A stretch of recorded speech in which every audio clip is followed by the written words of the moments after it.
Jumpa lagi, masih dengan Ibu, masih di channel yang sama ya, di Indonesia Asik ya. Mengupas bahasa Indonesia secara asik ya, dan tidak membosankan. Oke, masih di teks eksplanasi ya, di unsur kebahasaannya ya, di kaidah-kaidah kebahasaan teks eksplanasi. Di sebelumnya kita sudah menjelaskan mengenai pronomina ya. Ingat ya, pronomina bukan promina itu bubur bayi ya.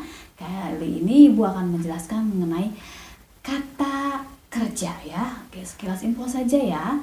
Oke, sebenarnya kata kerja, pembagian kata kerja ini sudah mulai diteliti oleh Pak Aristoteles ya, oleh Mbah Aristoteles ya. Jadi pembagian jenis kata ini dari pemikirannya Aristoteles yang berkembang semakin luas ya, menjadi beberapa jenis kata ya. Ada kata benda ya, kata kerja ya, yang akan kita bahas ya kali ini ya. Lalu ada kata sifat, ada kata keterangan, kata bilangan, kata seru, kata ganti, kata sandang, dan kata depan ya. Oke, itu sekilas info saja mengenai jenis-jenis kata ya. Oke, kita jelaskan saja dulu mengenai kata kerja atau verb ya, atau dikenal istilahnya dengan verba. Kata kerja atau verba adalah semua kata yang menyatakan perbuatan atau kegiatan ya. Oke, jadi yang berhubungan dengan melakukan sesuatu ya, melakukan sebuah pekerjaan. Oke, berikutnya secara sederhana kata kerja ini dapat dipahami sebagai kata-kata yang mengandung makna untuk melakukan suatu perbuatan ya, seperti yang Ibu bilang tadi, yang berhubungan dengan suatu pekerjaan atau kegiatan ya. Misalnya saja seperti berlari ya, menunjukkan kegiatan sedang berlari ya.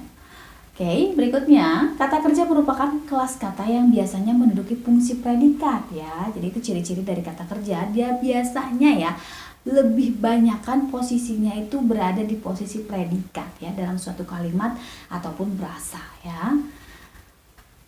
Berikutnya macam-macam kata kerja ya. Itu ada kata kerja transitif, kata kerja intransitif, kata kerja aktif, kata kerja pasif, kata kerja refleksi, dan kata kerja resiprok ya. Oke, Ibu akan jelaskan satu-satu secara lebih detail lagi ya. Ibu berharap kalian menyimak dengan baik ya. Oke, lanjut. Oke, ini ada beberapa contohnya nantinya supaya kalian lebih paham lagi. Ibu berikan contoh ya, dan pembagian strukturnya. Kata kerja transitif ya, ini adalah kata kerja yang memerlukan objek. Ini sudah pernah dijelaskan di kelas 10 sebenarnya, namun Ibu akan kembali ulas ya. Jadi kata kerja transitif itu penting adanya objek. Jadi kalau dia nggak ada objek, dia pasti galau ya, alias dia itu nggak akan bisa ada maknanya ya. Oke, contoh kata kerja transitif: memetik, mengangkat ya, atau mengangkut, dan membuat ya. Ini artinya jenis kata kerja seperti memetik perlu ditambahkan objek ya, misalnya memetik buah atau memetik bunga ya. Jadi kalau misalnya dia memetik tidak ada objeknya, maka kan menjadi membingungkan ya, memetik apa ya, apa yang mau dipetik sama dia ya. Oke, ini seperti ini ya, mungkin dalam contoh kalimatnya. Ana memetik bunga tulip ya. Ana ini posisinya sebagai subjek. Memetik ya, kata kerja ini dia posisinya sebagai predikat ya, seperti Ibu bilang tadi. Pada umumnya kata kerja ini posisinya di predikat ya. Oke, sedangkan bunga tulipnya ini sebagai objek itu sendiri ya. Berikutnya kata kerja yang kedua ya, kata kerja intransitif. Nah, kalau kata kerja intransitif ini dia bisa berdiri sendiri ya, nggak galau ya, alias dia bisa menjadi sebuah kata ya, atau menjadi sebuah kalimat tanpa memerlukan objek ya. Misalnya ya, kata kerja intransitif ini seperti pergi, duduk, dan pulang ya. Dan contoh kalimatnya ya seperti ini ya, Penguin sedang berdiri ya, dia nggak dikasih tahu ya berdiri di mana ya. Jadi Penguin subjek, sedang berdirinya itu adalah predikat ya. Jadi berdirinya di atas meja, berdirinya di atas kulkas atau apa saja itu nggak dijelasin, karena memang dalam kata kerja intransitif ini dia bisa berdiri sendiri, alias dia itu bisa menjadi satu kalimat atau kasus yang utuh tanpa harus ada objeknya ya. Oke, berikutnya kata kerja aktif ya. Kata kerja aktif ini adalah kata kerja yang subjeknya berperan sebagai pelaku ya, dan kata kerja aktif ini umumnya bercirikan dengan adanya awalan me dan ber ya. Oke, contoh kata kerja aktif memukul, melempari, atau berlari ya, itu adalah kata kerja aktif ya. Jadi ciri-cirinya tadi kata kerja ini jelas ya dia berada di posisi predikat, dan biasanya di predikat ini ada imbuhan me ya atau ber ya. Contohnya ya dalam kalimat ini, Doni ya memukul raket sekuat tenaga ya. Doni ini sebagai subjek ya, sedangkan memukul ini sebagai predikat, raketnya ini objek, sekuat tenaga itu keterangan ya, ada intensitas ya, kekuatan yang sangat kuat ya, seperti itu. Oke, berikutnya kata kerja pasif ya. Kata kerja pasif ini adalah kata kerja yang subjeknya berperan sebagai penderita ya. Aduh, kasihan banget menderita ya. Kata kerja pasif umumnya dapat dilihat dari ciri-ciri awalannya, yaitu biasanya kalau kata kerja pasif awalannya di atau ter ya. Kalau yang aktif itu me atau ber, kalau yang pasif itu di atau ter, itu ciri-cirinya ya. Oke, dalam contohnya itu seperti ini ya. Dipukuli ya, dinasehati ya, atau terlempar ya, seperti itu. Oke, misalnya kalau dalam bentuk kalimat strukturnya seperti ini, tak sengaja adalah keterangan ya. Lalu buku itu terlempar Andi, buku itu objek, terlempar predikat, Andinya subjek ya. Oke, berikutnya kata kerja refleksi ya. Kata kerja refleksi ini adalah kata kerja yang objeknya ya, ini adalah diri sendiri ya. Contoh kata kerja refleksi misalnya bercermin ya, atau berhias ya, berpakaian. Jadi objeknya itu ya dirinya sendiri ya. Oke. Yang berikutnya adalah kata kerja resiprok ya. Kata kerja ini dilakukan oleh dua orang ya, saling ya, melakukan perbuatan yang saling. Jadi kalau kata kerja resiprok ini nggak bisa berdiri dengan satu orang saja, yaitu maksudnya kata kerja ini nggak bisa dilakukan oleh satu orang, tapi harus dua orang ya, karena ada kata resiprok atau saling ya, melakukan aktivitasnya saling. Misalnya ya, kata kerja resiprok ini bergandengan ya. Namanya bergandengan, nggak mungkin ya sendirian ya, bergandengan dengan siapa coba. Lalu berikutnya bersalaman atau bertinju ya. Bersalaman juga pasti ada orang lain ya, jadi nggak mungkin sendirian. Oke, berikutnya kata-kata ini dapat diartikan sebagai saling menggandeng, saling salaman, dan saling tinju ya, dalam contoh kata kerja resiprok tadi ya. Oke, selain itu kata kerja juga bisa dibagi lagi ya. Kalau tadi ada jenis-jenisnya ya, nah sekarang dibagi-bagi lagi ya. Kata kerja itu berdasarkan bentuknya ya. Oke, yang pertama adalah kata kerja berbentuk kata dasar, yang kedua kata kerja berimbuhan, yang ketiga berbentuk kata ulang, keempat berbentuk gabungan kata ya. Oke, kata kerja berbentuk kata dasar. Jadi kata kerja yang dia posisinya predikat dan dia itu pasti adalah kata dasarnya, yaitu kata kerja yang dibentuk dari kata dasar ya, pasti ya, namanya saja sudah berbentuk kata dasar. Contoh kata kerja ini adalah tidur, mandi, duduk, dan makan ya. Jadi ini adalah sudah kata dasarnya ya, kata kerja atau pekerjaan yang memang dia adalah kata dasar. Lalu yang berikutnya adalah kata kerja berbentuk kata berimbuhan. Jadi ini kata kerja posisi predikat dan dia itu biasanya ada imbuhannya ya. Misalnya kata kerja berimbuhan berarti bentuknya sudah mendapatkan imbuhan dari kata dasarnya ya. Misalnya menyiangi ya, atau dilalui ya, seperti itu. Oke, berikutnya kata kerja berbentuk kata ulang. Kalau tadi kata dasar, berimbuhan, nah ini yang ada adalah kata ulang ya. Kata kerja berbentuk kata ulang ini terdiri dari kata dasar yang diulang. Jadi kalau yang pertama tadi adalah kata dasar, jelas ya itu adalah kata dasarnya. Yang kedua itu adalah kata dasar yang diberikan imbuhan. Nah, yang ketiga ini adalah kata dasar yang diulang ya. Contohnya bermain-main, berlari-larian ya. Jadi ada kata ulangnya ya, dari kata main-main atau lari-lari ya. Oke, berikutnya adalah kata kerja berbentuk gabungan kata ya. Jadi ini biasanya adalah gabungan dari dua kata ya. Kata kerja menggabungkan dua kata dasar ya menjadi satu. Contohnya menandatangani ya. Kata dasar dari kata dasar tanda dan tangan ya, digabung menjadi menandatangani atau menandatangani ya. Jadi digabung kata dasar tanda dan tangan dengan imbuhan mei ya. Oke, berikutnya contoh yang keduanya ya, dari kata dasar tanggung dan jawab menjadi tanggung jawab. Kalau diberi imbuhan lagi jadi bertanggung jawab ya. Oke. Pada pembahasan kali ini ya, Ibu persempit lagi ya biar nggak terlalu banyak cakupannya ya. Jadi Ibu mau kata kerja ini Ibu persimpel saja pada kata kerja berimbuhan atau verba berimbuhan ya. Verba berimbuhan ini terbagi menjadi 6 jenis ya. Apa saja? Yang pertama adalah verba material, yang kedua adalah verba mental, yang ketiga adalah verba relasional, yang keempat verba verbal, yang kelima verba eksistensial, dan yang keenam adalah verba perilaku ya. Jadi memang jenis-jenis verba ini ya, jadi ada terbagi menjadi banyak ya. Jadi seperti ini mungkin luas ya cakupannya, namun Ibu berharap kalian masih tetap semangat ya untuk menyimak ya untuk materi di kata kerja ini ya. Oke, yang pertama verba material ya. Apa sih verba material ini? Kata kerja berimbuhan yang mengacu pada tindakan fisik ataupun perbuatan yang dilakukan secara fisik oleh partisipan ya. Jadi sederhananya ya, kata kerja ini bisa dilihat secara nyata. Partisipan pada verba material yang melakukan sesuatunya itu disebut aktor ya, jadi pelakunya ya. Jadi verba material itu mungkin dalam teks prosedur udah ya dijelasin ya seperti apanya ya. Mungkin ini hanya sekedar tambahan saja.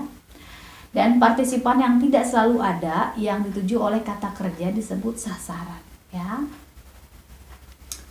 Berikutnya, struktur kalimat dari verba material adalah ini ya. Subjek atau aktor ditambah dengan verba material ya, dan ditambah dengan objeknya atau sasarannya ya. Misalnya contohnya Ahmad membaca koran ya. Ahmad ini posisinya sebagai aktor ya, dia itu subjek ya, membaca ini verba ya, dia sebagai predikat, dan koran ini sasarannya ya, ini sebagai objek posisinya ya. Ini adalah struktur kalimat dari verba material ya. Jadi sudah tahu rumusnya ya, subjek ditambah verba material ditambah objek ya, seperti itu. Oke, ciri-ciri dari verba material yang pertama adalah berupa perbuatan fisik ataupun aktivitas ya dari partisipan. Nah, yang kedua adalah terjadi dalam sebuah peristiwa atau kejadian. Yang ketiga dapat dilihat secara nyata ya. Yang keempat dibentuk dari kata benda atau nomina ya. Oke, berikutnya verba mental ya. Apa sih verba mental ini ya? Verba ini menerangkan persepsi, afeksi, dan kognisi. Apa sih persepsi ya? Persepsi misalnya melihat, merasa ya. Sedangkan kalau di afeksinya misalnya suka, khawatir.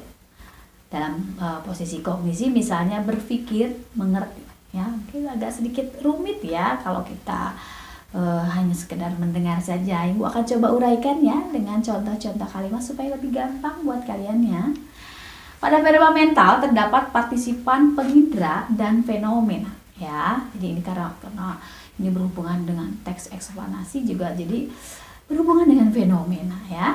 Oke, contohnya ya, ayah ini sebagai penginderanya ya, mendengar ini sebagai verba mental, kabar itu ya, kabar itu sebagai fenomena ya. Untuk kabar itu entah itu tsunami, entah itu banjir, entah apa juga itu masuk kategori sebagai fenomena ya. Oke.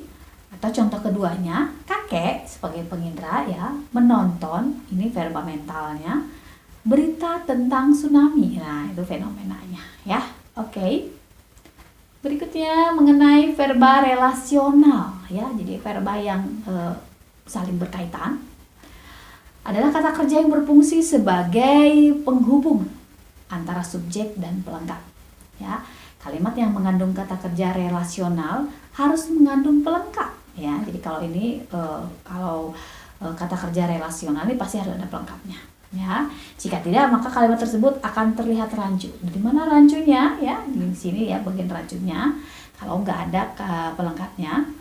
Kata kerja relasional dapat kamu temui dalam berbagai macam teks ya. Misalnya teks eksposisi ya, memaparkan, menjelaskan. Nah, teks eksplanasi ini masih kategori dari teks eksposisi yang memberikan informasi atau berita ya. Oke, begini struktur kalimatnya ya. Subjek, verba relasional, tambah pelengkap ya di contohnya. Contoh kalimatnya, Erika merupakan ketua kelas ya. Erikanya ini sebagai subjek, merupakan ini sebagai verba relasional ya, dan ketua kelasnya sebagai pelengkap atau objek. Jadi Ibu bilang tadi, jadi kalau yang namanya verba relasional, kalau tidak ada pelengkap maka menjadi rancu. Rancunya di mana?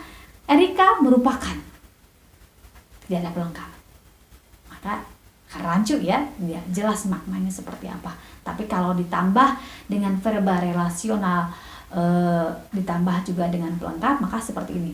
Erika merupakan ketua kelas ya. Jadi yang namanya verba relasional itu harus ada pelengkapnya atau objeknya ya.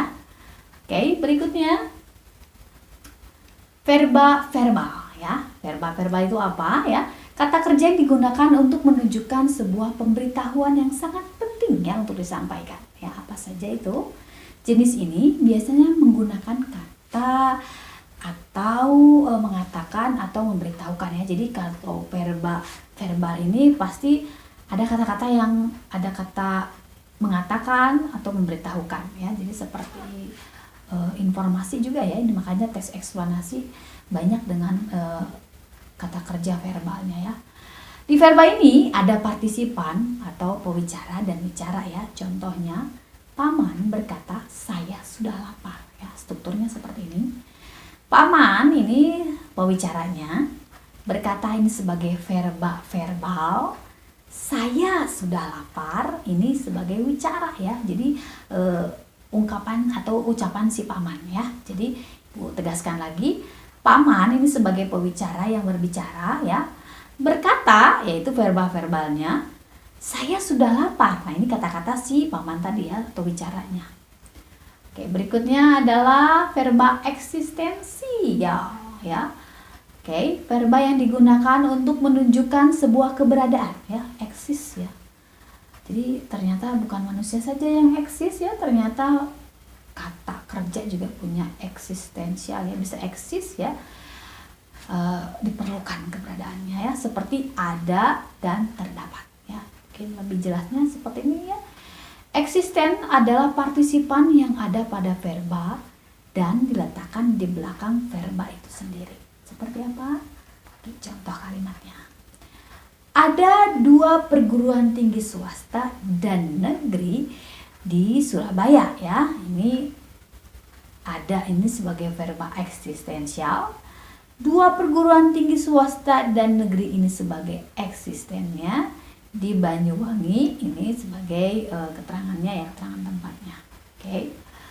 Kok Surabaya tadi ya, ternyata Banyuwangi.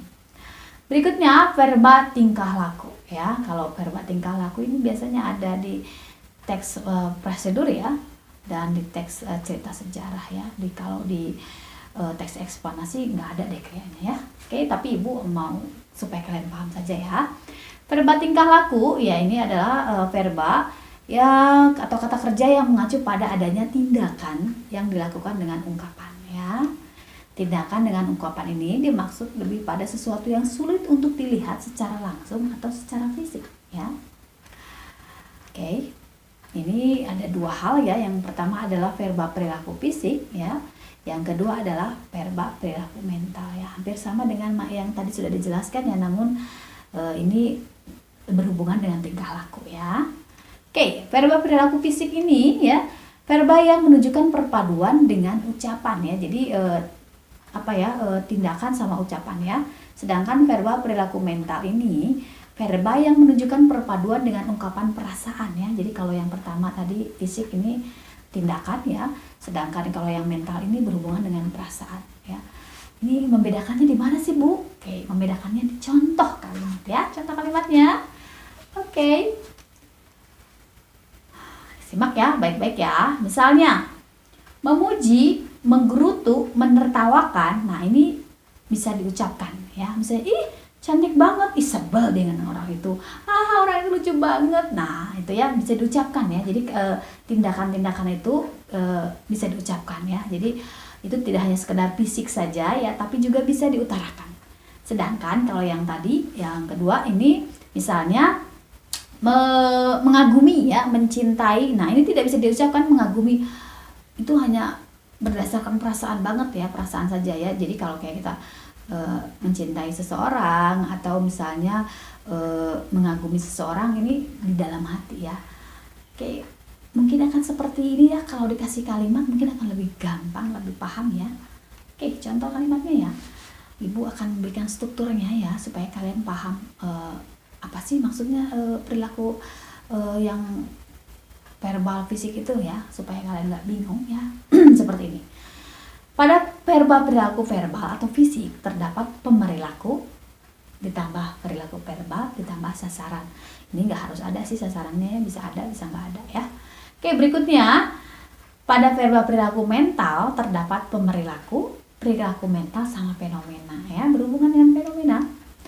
Oke, contoh yang pertama ya, yang tadi verba perilaku ya. Ayah menggerutu.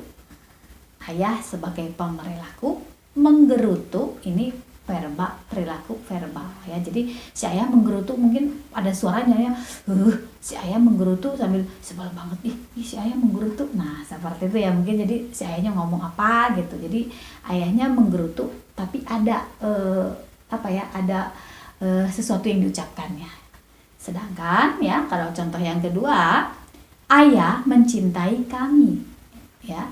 Ini ayah ini pemerilaku, mencintai ini adalah verba perilaku mental, kami ini adalah fenomenanya ya.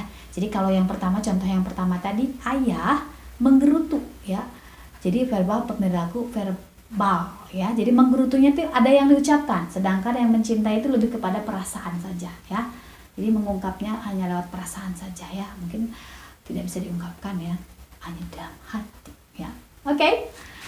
Ya, itu mengenai kata kerja ya. Ibu harap kalian tetap semangat ya, walaupun situasinya seperti ini ya, mungkin akan memberatkan buat kalian ya jika kita belajar dengan begini. Tapi Ibu rasa fine aja ya. Jadi kalian bisa, kalau di kelas mungkin kalian nggak bisa sambil makan, sambil tiduran. Tapi kalau dengan seperti ini, kalian bisa sambil makan ya, sambil mendengarkannya juga ya, seperti itu. Oke, gitu saja ya materi kita hari ini ya. Kita akan bertemu lagi di segmen berikutnya. Bye.